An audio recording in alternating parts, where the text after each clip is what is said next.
Bueno, ahí está, nos llama, vamos a la línea telefónica. Está del otro lado Héctor Iturriós, ministro de Seguridad y Justicia de aquí, de la provincia. Héctor, ¿cómo le va? Federico, Carla, Karina, lo saludan. Hola chicos, buenos días, ¿cómo les va? Bueno, gracias por la comunicación. A ver, nos convoca algo que se ha aprobado en el Congreso, por lo menos en la Cámara de Diputados recientemente, que tiene que ver con el proyecto de tenencia de armas y la prórroga de la entrega voluntaria, ¿no? Sí.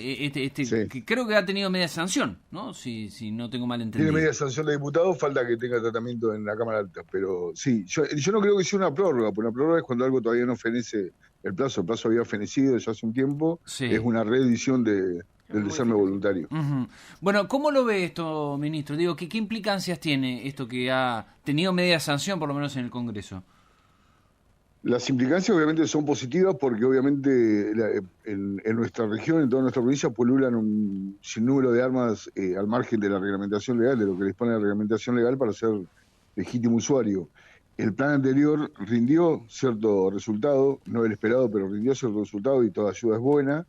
Y la registración es positiva y sobre todo el desarme. El desarme porque hay armas que se han heredado, que quedan guardadas en algún lugar, sin ningún registro. La mayoría de las armas que se secuestran, debo decir, el 60% carecen de registro. Ajá. El resto son robadas, no son compradas. ¿Qué tema es importante la modificación. Sí, claro, es muy complejo. Me dice, ¿cómo es el porcentaje? El 60% de los que incautan están de forma irregular esas armas. Son armas no registradas. El ANMAC no tiene registro de quién fue su legítimo usuario en determinado tiempo. Tenemos una contra, el proyecto es muy bueno, pero el ANMAC poco menos que se ha retirado de la provincia. Había un convenio que yo apenas asumí, planteé que era leonino, porque la provincia se hacía cargo de todos los costos que implicaba sostener las agencias de ANMAC, que había 3 en la provincia, y no recibía ninguna retribución, ninguna. Siendo que los trámites de legítimo usuario son en extremo onerosos. Expliquemos, ministro, expliquemos, por lo menos yo no sé, ¿qué son estas agencias? ARMAT, dijo usted, ¿no? ANMAC, Agencia Nacional de Materiales Controlados, lo que era antes el RENAR. Ah, bien, perfecto. Y esto se hace, es donde uno tiene que ir para inscribirse, uno como legítimo usuario, y obtener la credencial del arma. Sí. Esto tiene un trámite que es bastante costoso, que los plazos por los que se acuerda el permiso, en el caso de la aportación más corto, pero la tenencia también son plazos bastante cortos para lo que implica la naturaleza del trámite, que lleva controles psicofísicos, el registro de antecedentes, actividad lícita, uno tiene que acreditar ingresos, es una actividad bastante compleja. Esto se desarrollaba en agencias que todos los gastos eran solventados por el Estado provincial.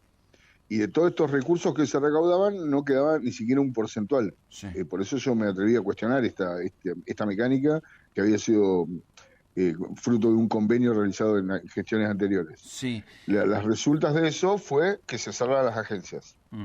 Y solamente actualmente está abierta la de Comodoro. Si nosotros decimos que queremos más registración y desarme de la comunidad, lo que tenemos que hacer es ampliar el número de agencias, no disminuirlo. Claro, está complicado y por eso el número que me brindaba usted, ¿no? Además de las armas robadas y demás.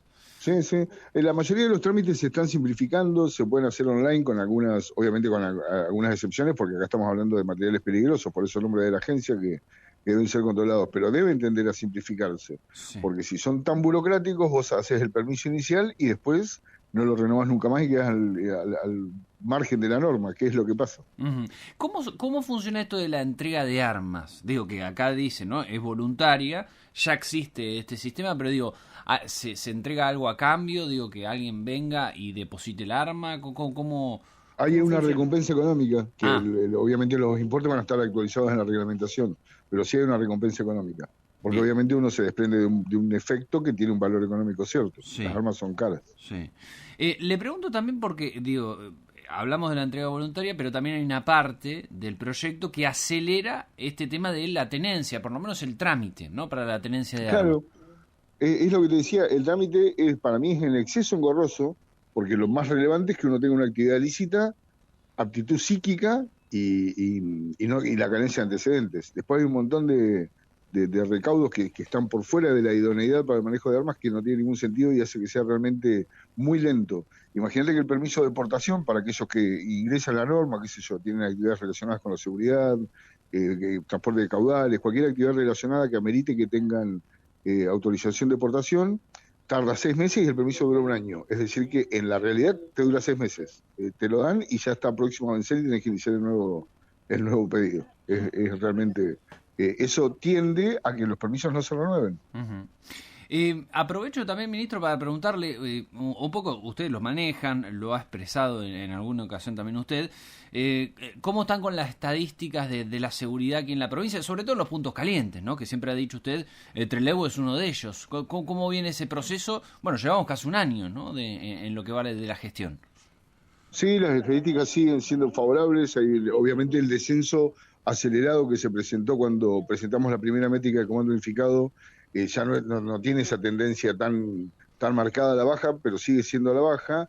Lo cierto es que seguimos con un problema que es irresoluto. Yo estuve recientemente en el Consejo Federal de Justicia en Mendoza y me vine muy feliz, realmente con las expectativas renovadas, porque habló entre las figuras invitadas el procurador de Mendoza, el doctor Goulet, el presidente de la Corte Suprema de Mendoza, y dijeron motu propio, sin que ninguno de los ministros presentes se lo inquiriera como para que manifieste una posición, que el problema de la seguridad está íntimamente emparentado con el accionar de la justicia. Bueno, eso es lo que sigue fallando, al menos en nuestra jurisdicción, en nuestra provincia, y al menos a criterio mío.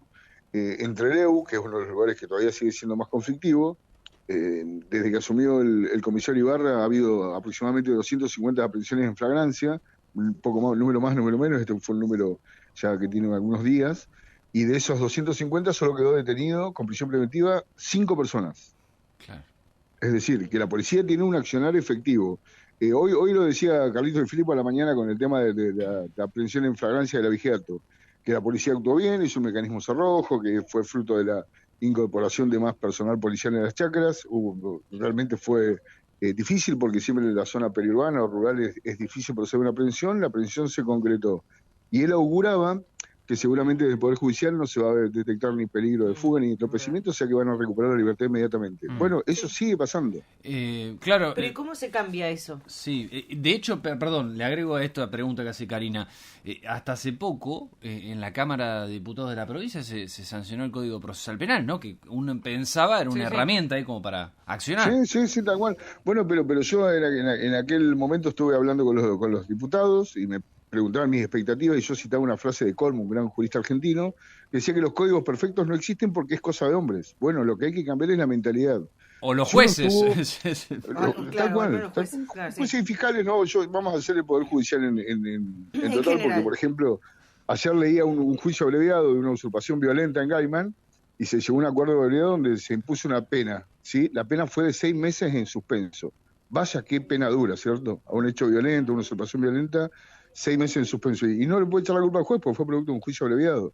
Entonces, mientras tengamos esa levedad en las penas, que quien comete delito no pague una consecuencia que la sienta, el delito va a seguir existiendo. Todo en la vida es análisis de costo-beneficio. Si uno tiene un beneficio alto y un costo ínfimo, va a seguir delinquiendo. Y en Comodoro, ministro, luego de que empiece a funcionar allí el comando, ¿cómo lo ven?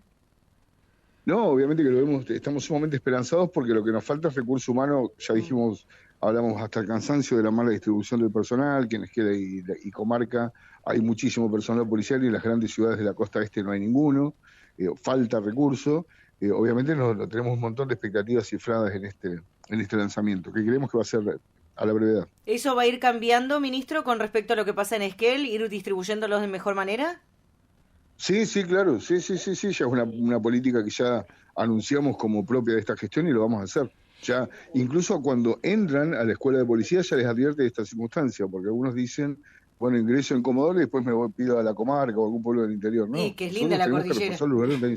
Es que es linda la cordillera, ministro. Es hermosa, me gustaría ponerla a ser el ministerio de la cordillera, pero no se puede. Pero no se puede, claro. Tiene que estar donde hay un problema, claro, tal cual. Ministro, hablando del Comando Unificado, vio que hace unos días se presentó allí en Rosario. ¿Tiene que ver con un poco el funcionamiento que surge de acá? Porque yo me acuerdo cuando se presentó en Trelew, hasta Patricia Bullrich había dicho, bueno, esto puede ser un ejemplo a nivel nacional.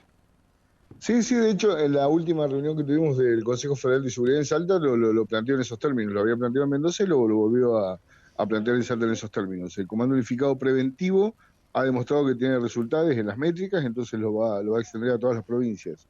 Y si algo quedó en evidencia es que el recurso federal que se encuentra en las provincias puede tener un uso más provechoso. No es que el uso anterior era malo, es que se puede mejorar. Bien.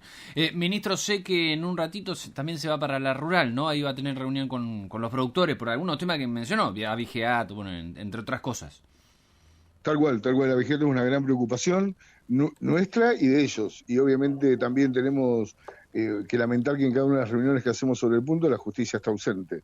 Lo cierto es que de este obrar común que hemos tenido han incorporado unas cámaras que obviamente nos van a ayudar a la tarea preventiva. Bien, entonces va a continuar con esa tarea.